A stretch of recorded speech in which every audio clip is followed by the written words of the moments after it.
Welcome back to another reaction, this time for Gigguks Winter Anime 2026 in a nutshell. I have not watched all of the anime, at least not the first 3 episodes. I am missing some very big ones. Just am lazy at the moment, but I feel like I can at least talk a little bit about what Gigguks is going to show, so links in the description for the video, not that you did not already watched it, but just in case. Anime? You need to chill out. I'm out here trying to cover all the new shows, but how is anyone meant to give them a chance when there's barely enough time to keep up with all of these juggernaut sequels all coming out in one single season? He's right. That is one of the problems. I did not watch Hell's Paradise Season 2. I don't know why it didn't finish Season 1. The anime about torturing the princess, It's Time for Torture Princess kind of thing, is very highly rated. I do want to watch it, but I need to catch up on Season 1. Sequels are so hard to get into.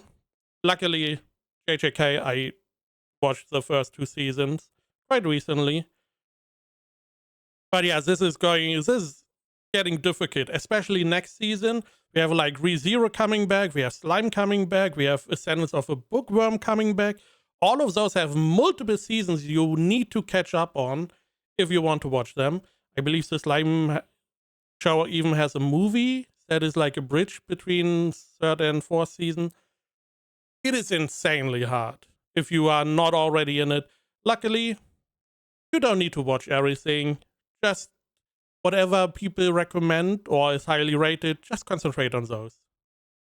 And every now and then maybe follow someone like Gigguks to see some of the gems in the season. I know he is going to talk about Journey with Witch, which I highly recommend. It took literally a single episode for Jujutsu Kaisen to take over the anime community again before dropping an entire light novel chapter over a single frame. To which the fan base replied, I ain't reading all that. Not because it was too much, they actually just can't read. Cinematic history. I mean, we got a full episode for all the stuff. I mean, I know there are like JJK defenders who are like, oh, is it so important? Yes, but it's not a good episode. It is better done, definitely better done than most other expositions, but it's just an exposition episode. That's right. One Punch Man Season 3. We got more help. I mean, it's not that. Definitely not that. Cinematic history. That's right.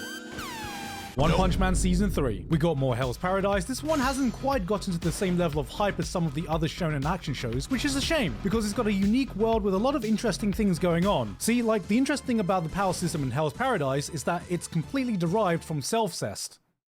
I'm gonna let the viewers think about that one for a second. There's the third. Again, I don't know why I never finished the first one.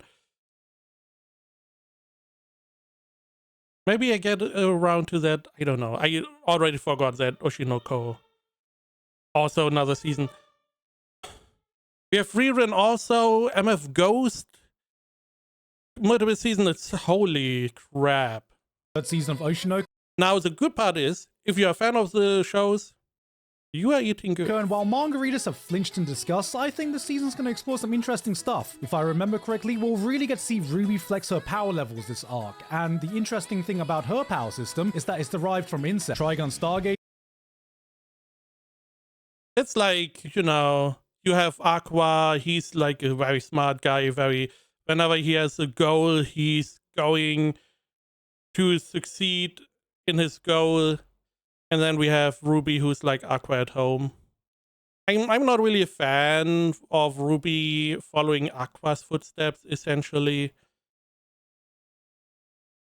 But okay, at least we got a little bit more Ruby. We definitely did not get enough Ruby in the first season.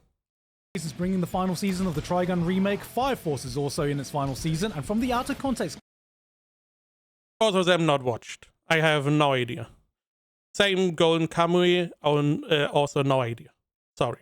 clips I've seen, there are some absolutely insane things going on that makes me want to catch up. Frieren has finally returned, and while I'm dead excited for this, I'm not sure what the series could possibly do to surpass the masterpiece of the first season. I mean, Frieren is first season, I would say, still better than season 2. However, we got a bunch of world building in season 2, and dropping the Hero of the South story, it's like half an episode, and you have a better hero than most other shows have in their whole running time. Season we got, hold on a second. This is for you, Majin Buu! The My Hero Academia spin-off is continuing, coming off the back of the exceptional main series finale. I'm going to be keeping an eye on this one, but can it ever reach the heights of moments like this from the main series? Tomori Shigaraki was my hero, do you understand? And he was a gamer like me. Speaking of gamers, we got some sad stories about gamers too. Hell Mode. Man, isekai stuff. Hell Mode, I am watching. It's fine. Hardcore Gamer is about a true gamer who just wants to find a challenge. He browses the web to find that one title that hits, but far too often he's left with one all too familiar scene.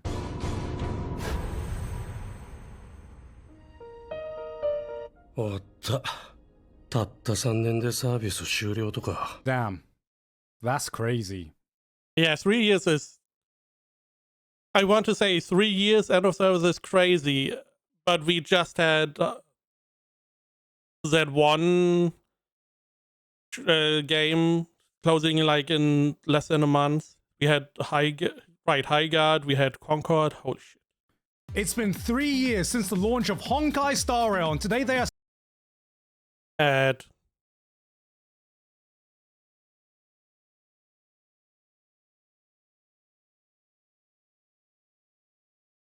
Do we have any code?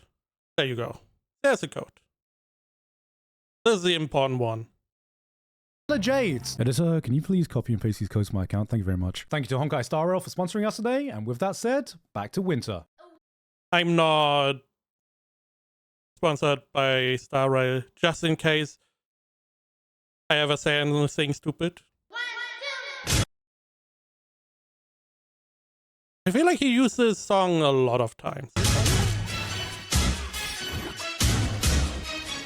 Okay. Damn, an anime set in America? What the hell's gonna happen here?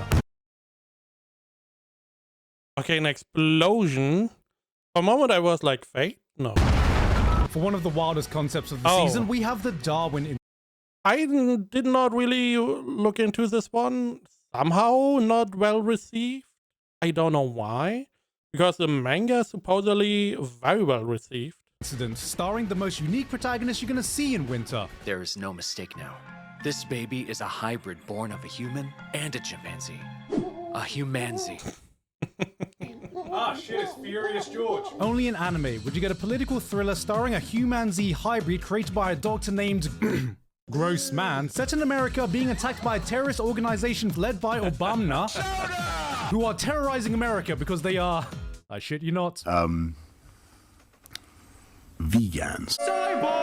And have it be played 100% straight. Look, I gotta give credit to the American characters though. He goes to high school and he's not bullied because he's a different race or for his looks or Because he's not a football player? that he's a failed half-human animal experimental abomination. He's a nerd. They're just bullying him because he's vegan. This is a series that has the potential.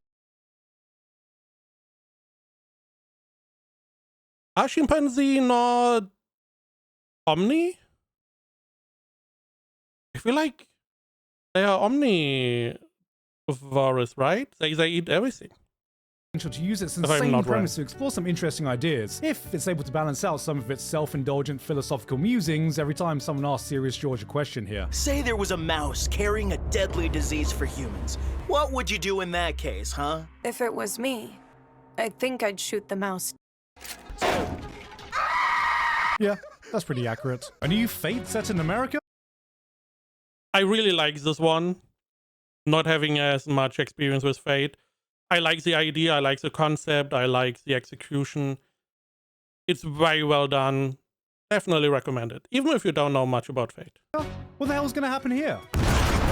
Yes, we got a new Fate anime in the good old US of A. America have entered the fray, deciding to hold their own Holy Grail war with guns and burgers and freedom for some reason we don't understand. Oh shit, is that oil? We're gonna keep it. If you're unaware, at its core, Fate is just a hypothetical Fortnite battle royale, except you get to match up some of the most legendary figures in history Pretty good description, yeah. and see them fight. Take a person like Alexander the Great, living up to his namesake as one of the greatest generals the world has ever seen, commanding an army that Why do I feel like he's going to name some niche hero that is...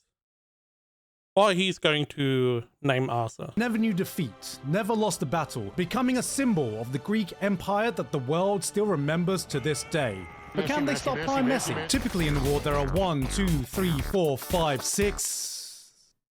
a large number of servants paired with a large number of masters, and most importantly, the war must be conducted in secret. Does it? Does it? I mean, you can say a lot about Strange Fake. It is not secret.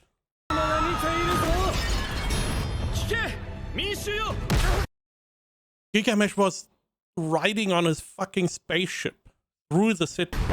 Strange Fate contains a collection of some of the most varied and insane characters the franchise has seen. Something that's on brand as it's written by the creator of Baccano and Durarara, two series about eccentric, larger-than-life characters coming together to create absolute chaos in a shared setting with no true protagonist.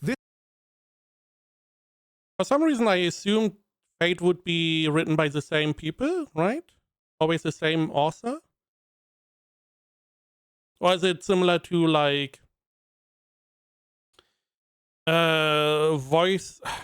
Vocaloid, where you have like a system and people can just use the system as long as they keep to the rules? This franchise was tailor-made for someone like him. Add to that Hiroyuki Sawano bringing his signature hype in the music, and A1 Pictures producing, in my opinion, some of the best action spectacle I've seen them do, and this may be just some of the most fun you can have as a Fate fan. But alongside that, we have the Holy Grail of Eris. I like this one. I like this one. It felt really okay, a revenge, evil, you know, princess or whatever kind of thing. But it's more mystery, which I do Meaning like. there are two big shiny Holy Grails on display this season. And this one is not holding back at all. Beheading, death by dancing. I'm just glad we have a villainous Not dead by dancing. No. He did not die. anime with a villainess that actually looks villainous. 名前を呼ん But she's not that villain. でるあなた Journalist witch. の声 Next up we have... Oh, sorry. ジャスティン・ビーバー歌って When a show starts off Highly recommended. Good show. It is very mature. It is... There's no action. There's no over-the-top stuff. It is just a very mature show.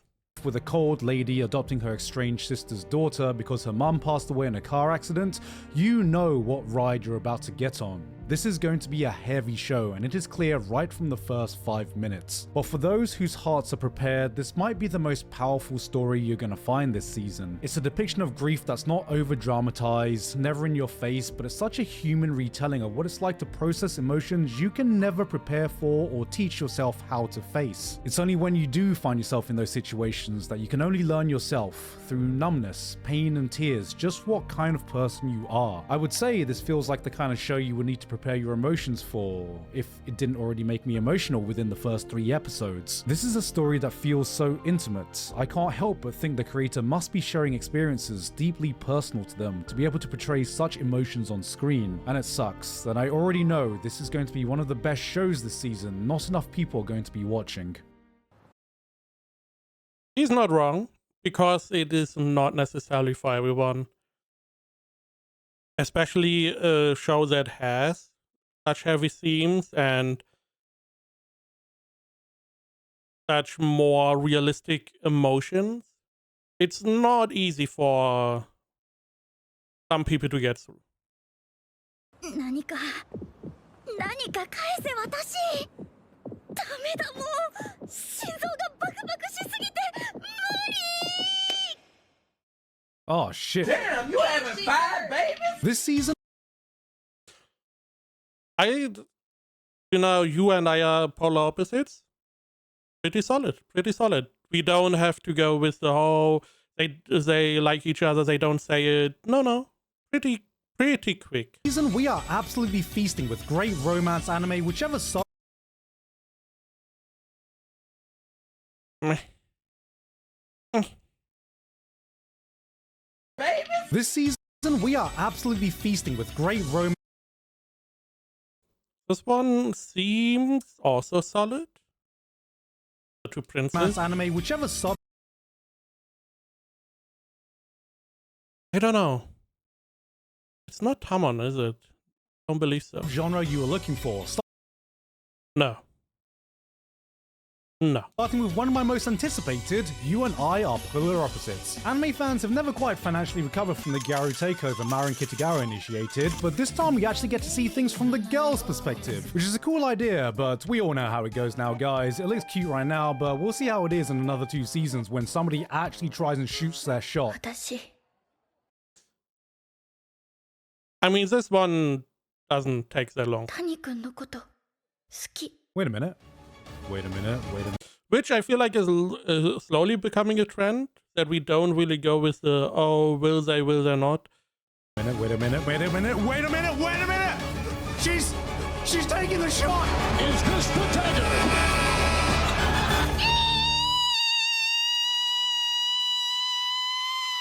No way! Episode 1?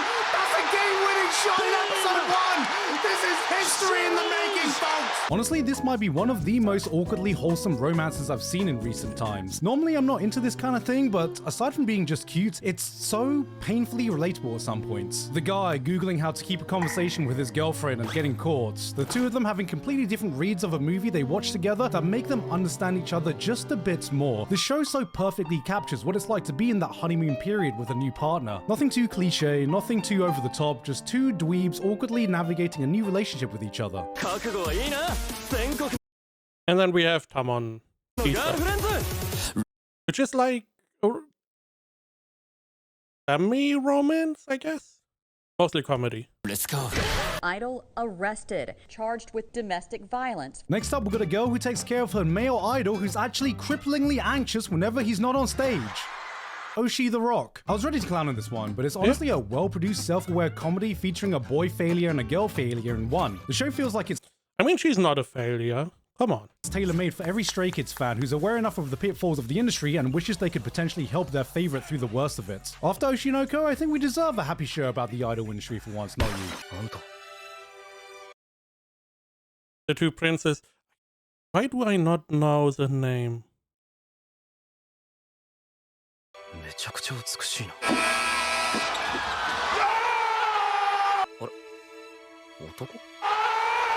Alright, despite my first thoughts, this ain't gateway yaoi, this ain't even tomboy tomfoolery. We just have a shoujo starring a cool, androgynous female lead, and you know what? I kinda dig it. It's honestly just refreshing to see a character archetype you don't normally see in romance anime, with a dynamic that is just two chill, popular people being chill with each other, finding out that as chill as you are still not immune to charms. This one really surprised me. On the complete opposite end of the Do not like this one. I know it's comedy, it's over the top, but I feel like the joke is running out real quick. spectrum, we still have some trashy harem rom-com. Now everyone knows, in harem anime, the childhood friend gets a 10-point buff in the race to the finish line. But what if we even the playing field by making everyone the childhood friend? That's right, anyone could be the winner here. We just don't know. It could be the tsundere, I mean, the tan tomboy, the smug one, the short blue-haired girl. right, blue-haired girls don't win, right? Even the girls are getting That is a little bit mean. their fill of harem this year, as we have a new reverse harem anime featuring a protagonist who came from America? Right, this one I did not watch. I can't say I'm exactly the target audience for this, but I remember when the manga finished, it was fairly popular for the genre it was in. I mean, that was pretty recent, right? That's yesterday, right? That's still recent, right? I mean, come on, I remember when this was coming out. I mean, how old are kids born in that year still? I'm never gonna emotionally recover from this. What's next? Sentenced to be a hero? This one is probably one of the outstanding shows this season. This one and Journey with Witch, in my opinion.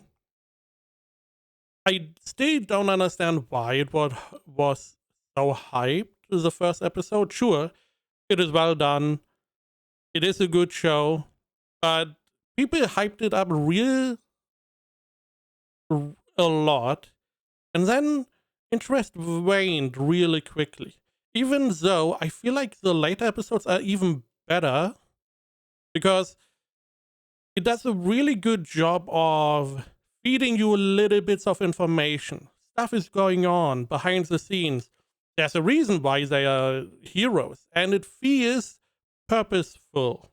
It feels like someone is preparing this hero unit for something else. Now, is that going to be the case? Am I reading too much into it? Potentially. But it feels like there's a lot more going on. America? Last year, Cleavertez reawakened my appetite to see more Very good show. We get a second season, I believe, in summer or so. Definitely recommend it. brutal old-school dark fantasy shows, and thankfully Sentenced to be a Hero has come along at just the perfect time to satiate it. A world where heroes are actually treated like villains, demon lords aren't fuckable, and pint-sized anime goddesses Not yet. are weapons of mass destruction, fueled by the power of headpats that can also do this.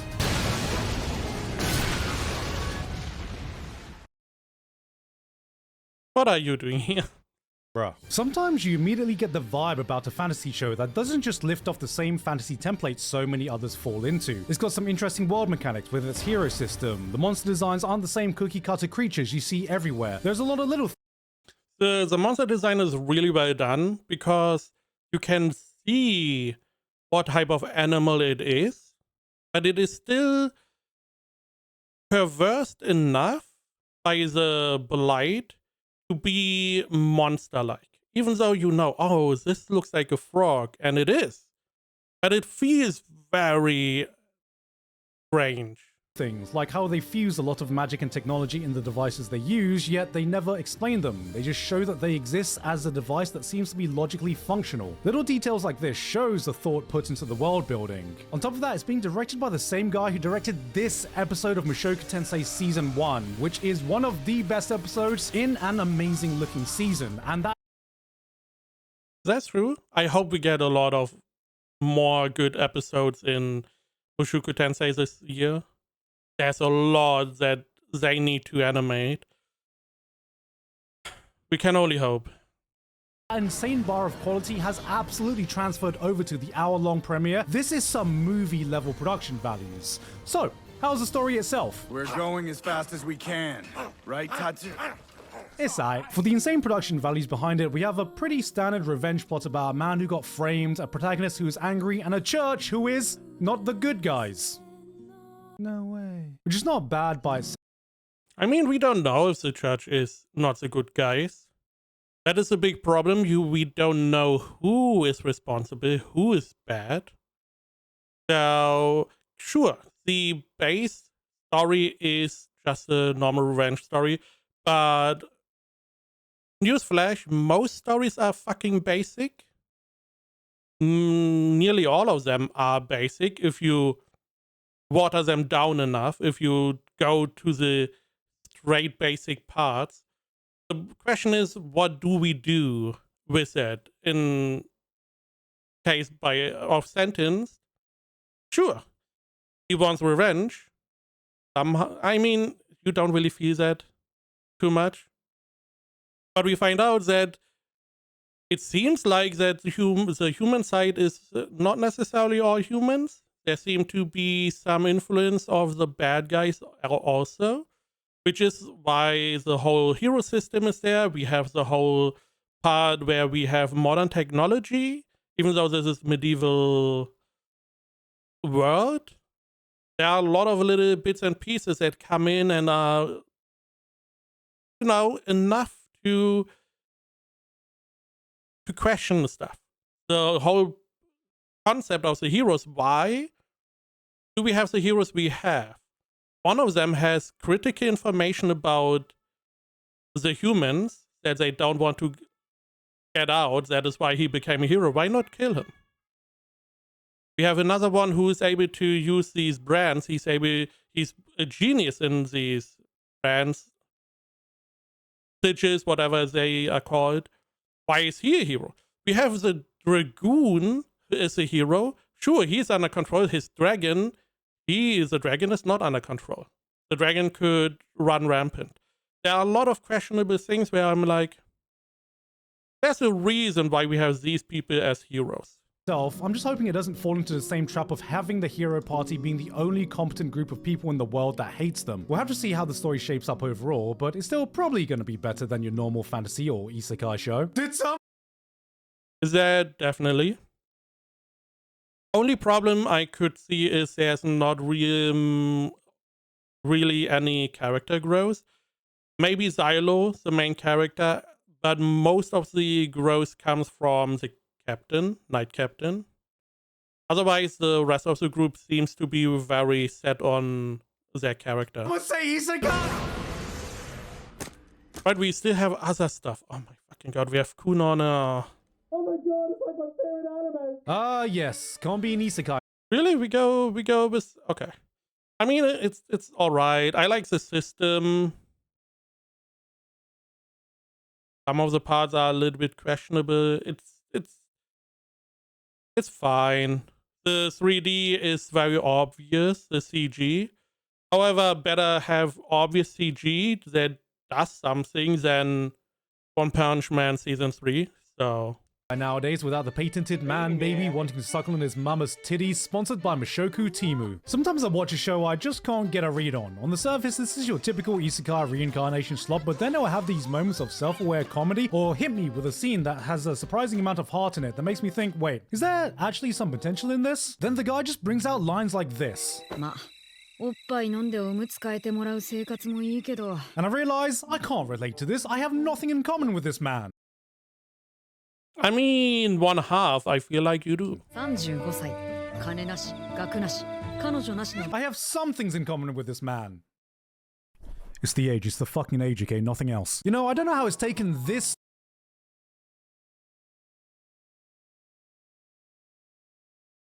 I like the idea. I have a couple logic problems with this show. But overall, I mean, it goes a different direction, and this one is very hard to pinpoint because I do not like accelerated growth of power. Whenever a character just grows too strong too quickly, I don't like that. This here, very hard to gauge because we have the whole evolution system. However, it is something else, something different. Long for a dragon to be added to the list of things isekai protagonists have been isekai'd into, but I guess here we are. Bro, it kinda looks like a cross between a Digimon and how Power World would rip off Charizard, but the animation's actually more decent than what I would expect for a show with a concept like this. We got a salaryman who gets isekai'd and Yeah, don't like this one. I did not like the romance part. You know, the yaoi disregarding. It was the romance part quotation. It went from 0 to 100. I mean, polar opposites was like, oh, we confessed in the first episode. This one goes further. Immediately becomes an accountant. Alright, I know it sounds like we're running out of ideas at this point, but maybe this isekai is just trying to explore something deeper. I mean, tell me this isn't the ultimate power fantasy of Yeah, something deeper, right. modern work There's something being explored, yes. culture. Dude migrates to a foreign land, immediately gets employed, gets promoted, gets paid a fair wage, bangs another dude, gets surprised to be in a workplace where employees get to leave on time, gets respected by his boss, is full-on bareback protein extraction mana transfer. Maybe this could be a commentary into the tough Japanese work culture and a succinct exploration of the current employment landscape. Did he just say he bangs a dude? How's this for a tagline? One. Again, it is the worst part. It's out of necessity, and then the main character doesn't really care about it, and then we have this. I did not like that. Man's trap. Noble reincarnation.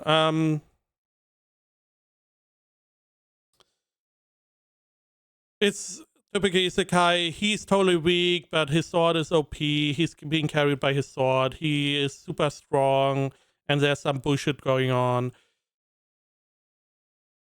There are a lot of parts that are really meh about this one. There are a couple that we try to do a little bit different, but it's mostly isekai trash. Man's trash is another man's treasure. Noble reincarnation. Well, at least they're self-aware about the target audience of the show. But guys, stop everything. This is a problem. When you see enough, I assume if you saw enough Gigguk videos about these anime in a nutshell, this is like the bread and butter of a starting point. It's like, oh, we have a guy who is part of a group that is super strong. They went really far, and he gets singled out as the weakest one, gets thrown out. Turns out he's a quintessential main guy of the group, and the only reason they were even able to get that far, he does his thing alone. Harem story.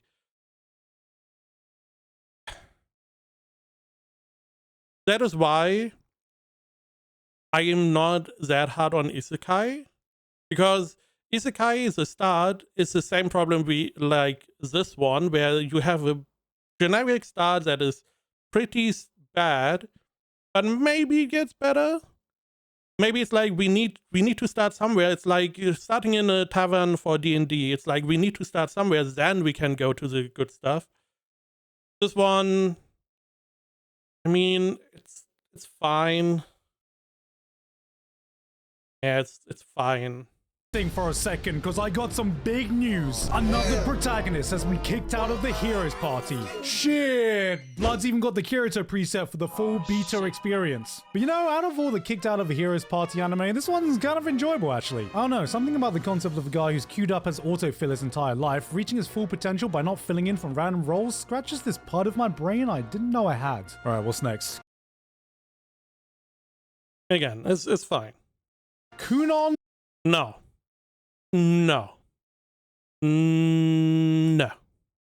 This one oh no. Oh, god damn it. It starts with him being blind. He's unable to navigate his own home, even though he's blind his whole life. I would assume he would be able to at least somewhat navigate his home at that point. And his goal is, I'm going to see through magic. And he is OP, because why not? The sorcerer can see. Huh. In anime's continued effort to adapt to This one is weird. I like the idea, I like the concept. You have a guy who's old and he's like a normal adventurer dude. We see a little bit of the world building. And it's like, okay, cool. Then he gets, you know, sees a little girl who's in the dungeon. He's like, okay, helping her out. Orphanage doesn't take the girl. He's like, okay, I'm gonna keep watch over you for the time being. Turns out the girl is a succubus and transforms into an adult body in the night and looks at him weird, which is already weird. But then we find another succubus, because there's one in the town, because it's a rare race, somehow. And she needs new girls to join her establishment, which we can only presume is red light adjacent. And she's like, hey, if you don't want the girl, I'm taking her for my establishment. What? its aging core audience, we now have fantasies about people with lower back pain. Surely this can't continue forever, or in a few decades we're gonna get things like my Viagra makes me overpowered even at level 1 in the strongest class with the weakest skill. You know, you probably can take Viagra away and this would be an isekai. Oh, this is actually kind of adorable though. Nice father-daughter Yeah, daughter. vibe. If you like It's incest. just wholesome vibes all around. And this girl is the cutest thing you can ask for. And she turns into a succubus at night. Great. Who made this? Who's responsible for this? Police! Help! But hey, she's not the only cute I mean, this one is well received. A little bit. She's cute. The Demon King's daughter, very cute. She just wants to be. Everyone should be happy. She just wants people to be happy. She doesn't want to be evil. I don't like the concept of the Demon King being like, oh, I can't take over the world because my daughter is too nice. But other than that, other than the premise, again, it's just a setup. Who cares at the end? It's a cute little show, bit comedy. daughter on display this season, as we got the Demon King's daughter is too kind. Let's see what this adorable cinnamon roll gets up to. そうか。 God damn, they teaching weebs how to do. I like this one. I wish it would show me more about cleaning, because this is essentially dry cleaner, wet cleaner, whatever. And if it gives me a little bit more of the cleaning stuff, I am really going to enjoy it. Other than that, it's just, you know, nice little relaxing show. There's not that much big stuff going on, no big drama or action. There's also something about her past, so there could be more going on. But other than that, just a nice little show on the side. Laundry now? Wait, hold on though. The vibes, this beautiful setting, the way the main girl describes the process so sensually. Why am I low-key getting invested in this? うちはスーツを二重のネットに入れて翌朝 Right. Meanwhile, you have Getting invested someone in this. うちは getting ス your ーツを二重 laundry. のネ I ットに see. 入れて翌朝ほんのりと乾燥機にかけて裏表縫い目も伸ばして丁寧にだからと Ooh, っても着心地いいんですよ damn. This really makes me feel like I'm doing the washing. If watching B It does help that she's also cute. these games isn't dystopian enough for you, then how about a maid I totally forgot. Oh my god. I need a lot more world building. I do not really enjoy the senseless killing. Especially because these games are mostly unfair. They always they multiple times they were like, oh, you have like a 70% win or survival rate. None of the games she's taking part in that we see has 70% survival rate. They all have lower ones, which is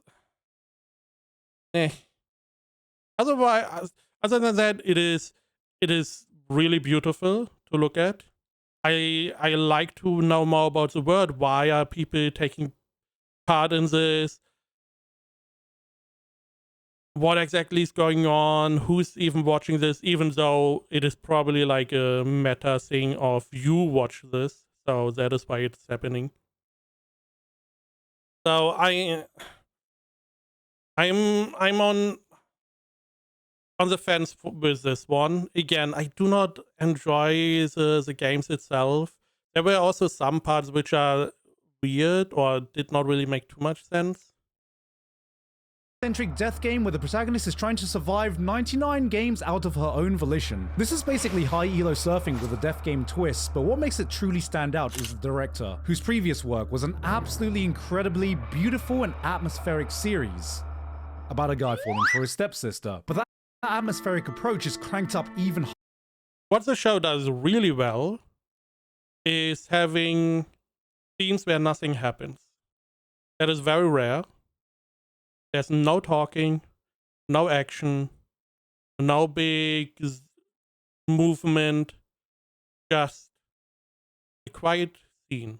Higher here. This feels like a mix of Monogatari, Madoka, and Squid Game. The OST and sound design are immaculate. Gore is replaced with cotton wool, which honestly makes it even more disturbing, as you hear the screams of pain as characters are brutally murdered to the sight of light, fluffy visuals that only serve to dehumanize the characters playing this game. This is one I'm definitely going to continue watching. And from there, we have a wholesome... I like this one. I really like this one. It's cute. It's nice. Also, we have like a fantasy world with fantasy creatures. So, you know, it's not too run of the mill, but other than that, we have a nice little romance. Romance of a blind girl and her soon-to-be invisible husband, which is just a totally adorable match made in heaven. A girl who can't see and a guy who can't be seen, which means they just have the most innocent relationship you can possibly ask for, because how could she possibly thirst over... I mean, she did want to invite him over for tea multiple times. Nothing at all. Nothing at all. Yeah, you can see that. I like this one. I need a moment.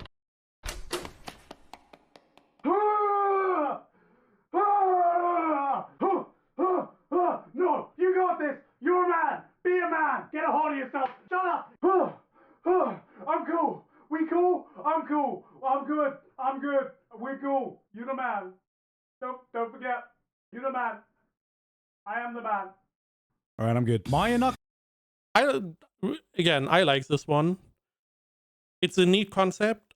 The main character is not a pushover. He's not a, oh my god, no. He just wants to find the person he connected with as he was younger. We have 4 girls who also are pretty strong characters.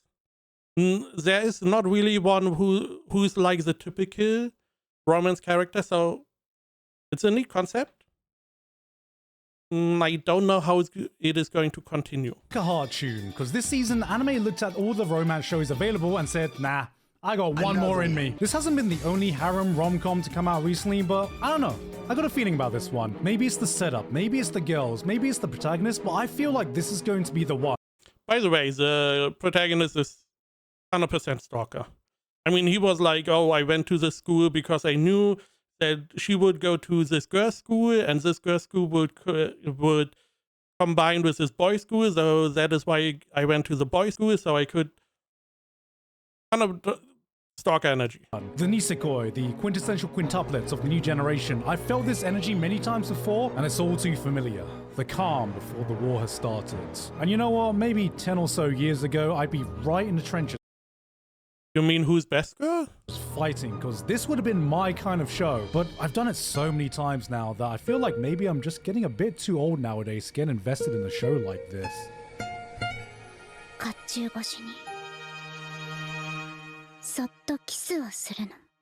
It's once again time to enter the holy battleground of wives. And he's going for the Cinderella again. I'm no god, I am just a mere man, but I'm here to tell you to sell everything and buy into the pink-haired twin tail Tsundere supremacy. It's been a rough decade for us, but we are so back because I'm here to tell you, this is it. This is our time. Tsundere supremacy will rise again. I'm calling on all of you for this once-in-a-lifetime generational investment opportunity. We will be the winners. We will be on the right side of history. And at the end of it all, we will be the ones laughing in the face of the crime. You know, I just can't see myself getting as involved as I used to. Sure. Hey guys, hope you enjoyed the video. Thank you very much this month to Author Curtis Eckstein, Shouting Zombie, Tubazo 1989, Basil, Payne Padgett, Waltergeist VT, Dysfunctional Degenerate, Pony Stark, Flabberwocky, Misaka 12315, Mike 808, Jonathic, and everyone else on my Patreon for helping to support me and making this video possible. But yeah guys, this is a very, very stacked winter season, so I hope you guys have enough time to watch everything because I don't know how I'm going to have time to keep up with everything. Anyway though, And it's not even spring. Spring is going to be even worse, I feel like. At least for Isekai, because holy crap. Fantastic video. I totally agree with all the things he did talk about. There's a lot of stuff, especially now that I see it. Sure, we have a bunch of standard fantasy stuff. We have the standard isekai stuff. Meh. We have some standard romance, some better ones. But this season we have a good variety. We have a good fantasy that is very gory and very action packed. We have a very mature show about feelings and the concept of loss. We have some good romances in all kinds of ways as well. Some high school, some that progress a little bit faster, some that are a little bit slower. We have some cute animes like this one. We have a lot going on. We even have some sports.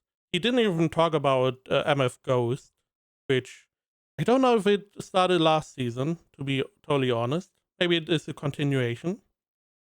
We even have a washing anime. Not that you would know what that is. So we have a pretty good range of stuff. We even have some yaoi show, if that is what you are into. And if you want to see cute girls die, we have this one, I guess. Yeah, pretty good season. Pretty good video, again, in the description. I can't wait for him to go for spring, because, again, ReZero, Descendants of a Bookworm, Slime, as far as I remember, which are already 3 huge shows. Mushoku Tensei supposedly later. And who knows what else is going to come out. This year is going to be great.